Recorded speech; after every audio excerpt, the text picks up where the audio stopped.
myself Jyoti, and this is lecture 3 of superconductivity. So, in the last lecture, we discussed the effect of electric field on superconductors. In this particular lecture, we are going to study effect of magnetic field on superconductors. So, what is the effect of magnetic field on superconductors? The superconducting state of a metal, it exists at a particular value of temperature and a particular value of field strength, or you can say particular range of temperature and field strength. We have discussed already the temperature range. So that temperature, it is critical temperature or transition temperature. So if you raise the temperature of a metal above Tc, its critical temperature, then that particular metal, it loses its conductivity. Same is true for the magnetic field strength also. If you increase the magnetic field strength beyond a certain value, then the metal, uh, it will lose all of its superconducting property. So if you check the variation of a critical field as a function of temperature, you get such kind of graph. This graph is plotted between the temperature and magnetic field, and we have three different metals: aluminium, mercury, and lead. So if you look at these graphs, they are parabolic in nature, and if you express them in the form of equations, we get this equation.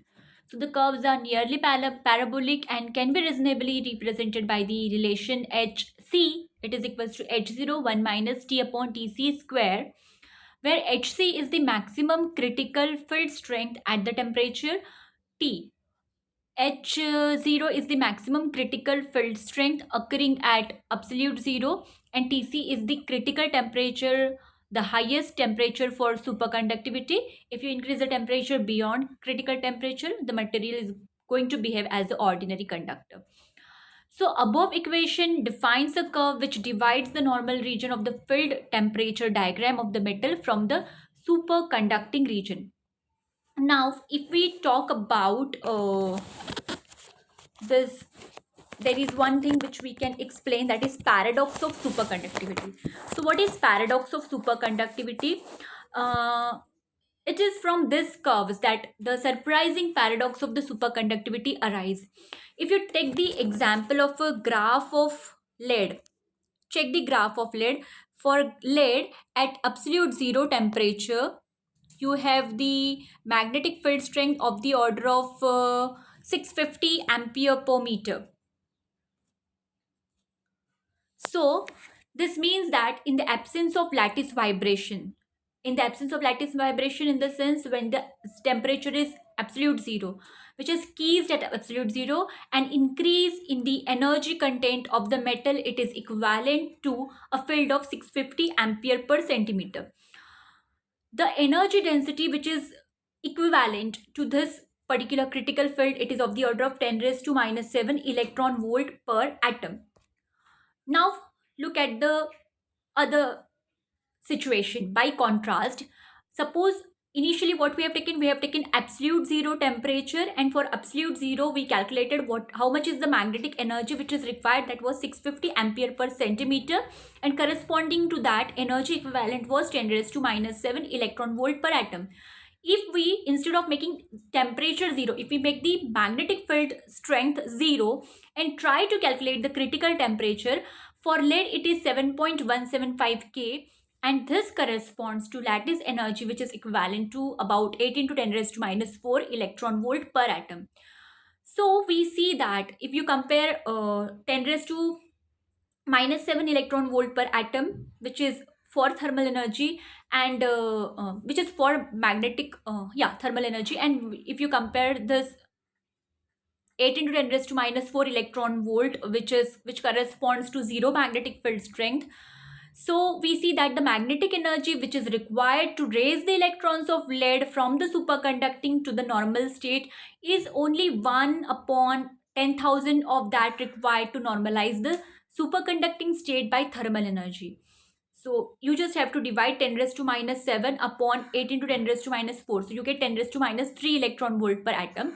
So if you compare magnetic field energy, it is 1 upon 10,000 times that of the thermal energy. So this is the paradox that any successful theory of superconductivity must explain. And if you want to understand the origin of this phenomenon, we must briefly review the quantum electronic model of a metal. What is AC resistivity? So when we talk about superconductors, they have low resistance. When we say low resistance, that means there is no voltage drop along the metal when a current is passed through it, or we can say there is no power which is generated by the passage of the current. Now this, however, whatever we are talking about, it is true only in the case of a direct current of a constant value. If we assume that the current is changing and electric field is developed and some power is dissipated, because in changing electric field there will always be a power which will be dissipated. To understand the reason for this, we must discuss briefly some aspects of conduction electrons in superconductors. Now when we talk about superconductors, in superconductors we have two types of electrons. First is super electrons and others are normal electrons, like the kind of electrons which you have in ordinary conductor. So what are super electrons? So below the transition temperature of the conduction, electrons divide into two classes, some behaving as super electrons. So super electrons basically are the electrons which can pass through the metal without resistance, that is suffering no collisions. Because in the last lecture we have seen that when we talk about resistance, it is nothing but the collision which is happening between the electron and phonon. So super electrons can pass through the metal without resistance, that is suffering no collisions, and the remainder behaving as a normal electrons which can be scattered and so experience just like conduction electrons in a normal metal. The fraction of super electrons appears to decrease as the temperature is raised towards the transition temperature.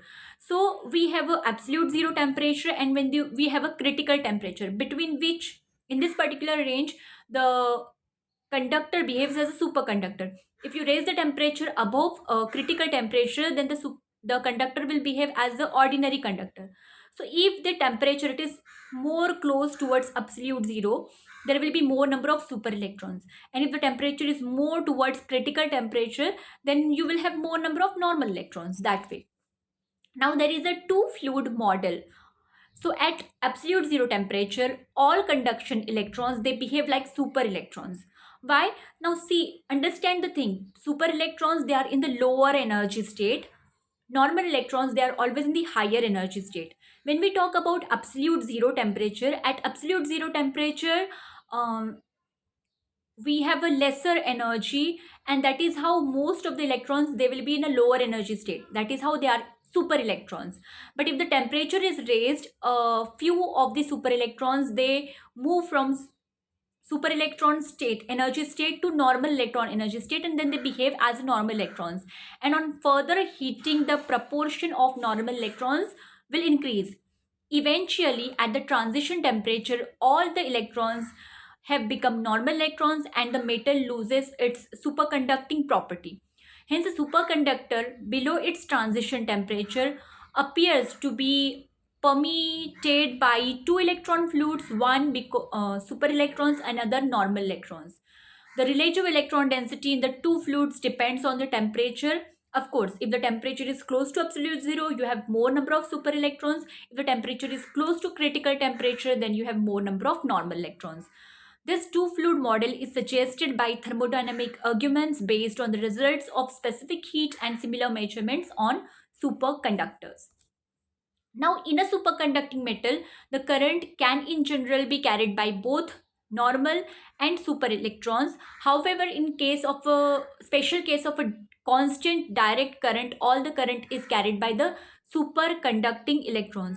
We can see this will be so by noting that if the current is to remain constant, there must be no electric field in the metal. Otherwise the super electrons will be, we have seen that when we haven't connected any electric field to the conductor, we have equal number of electrons moving towards left and towards right. They have equal momentum, but the momentum is directed in the opposite direction, and that is how the net electron drift is zero and there is a zero net current.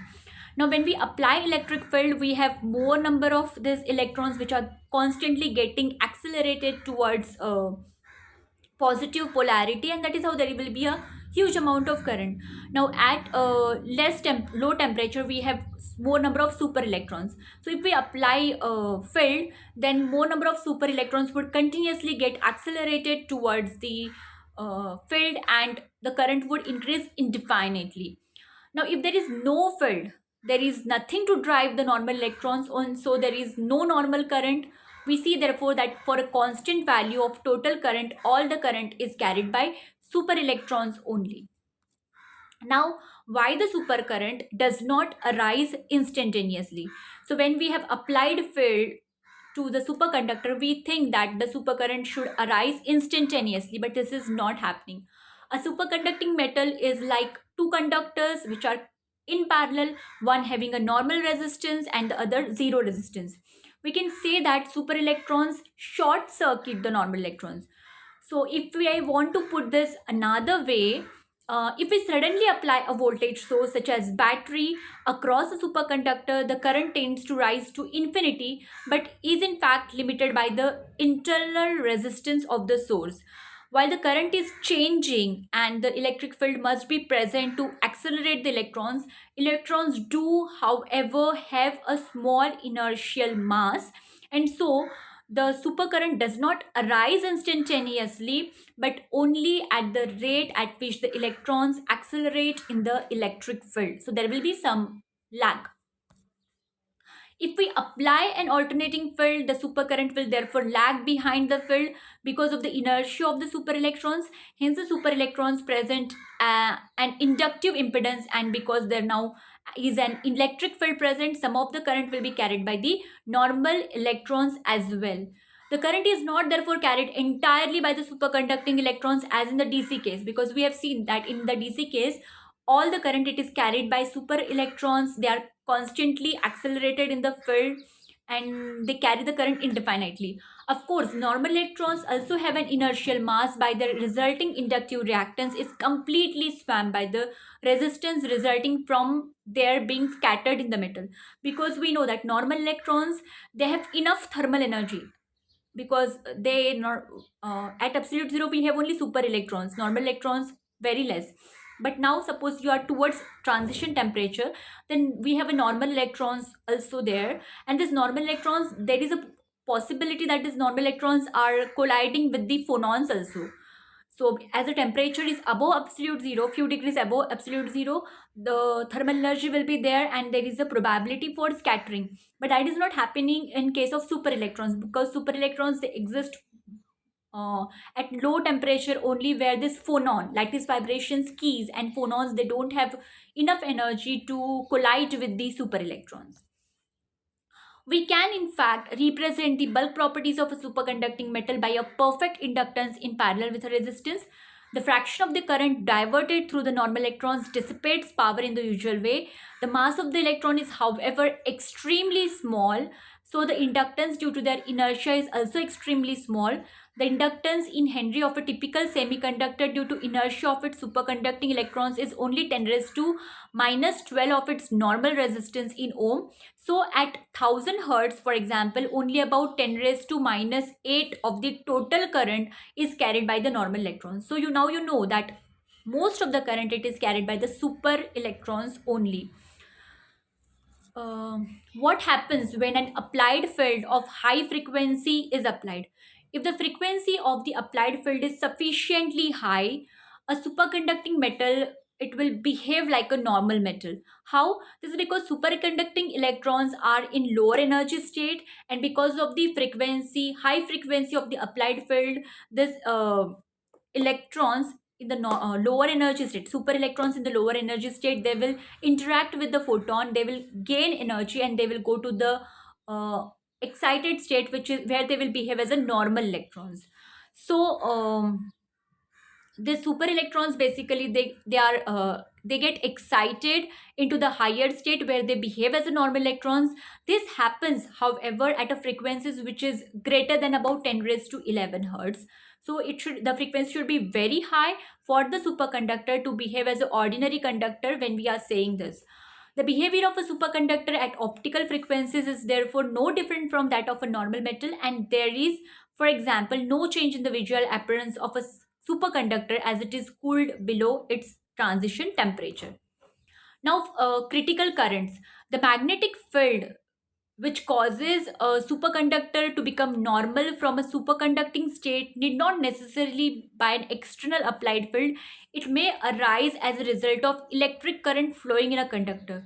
What does it mean? Suppose we say that we can apply a certain amount of temperature only, that is critical temperature, above which the conductor loses its superconducting property. Similarly, there is a magnetic field up to which we can apply that field, beyond which the superconductor will lose its superconductivity. Similarly, there is a minimum current that can be passed in a sample without destroying its superconductivity, and that current it is called as critical current IC. Now there is a rule which is called as Silsby rule.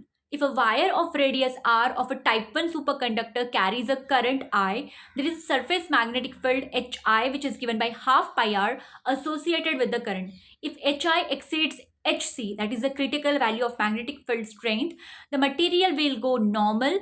If in addition a transverse magnetic field H is applied to the wire, the condition for the transition to the normal state at the surface is then it will be by sum of applied field and the field due to the current should be equal to the critical field. So if we put it in equation form, we have Hc, it is equals to Hi plus 2H. Now this Hi I can write as Hc minus 2H. I know that Ic it is given by 2 pi r, Hc minus 2H. I just substituted the value of Hi. This is called as Silsby's rule.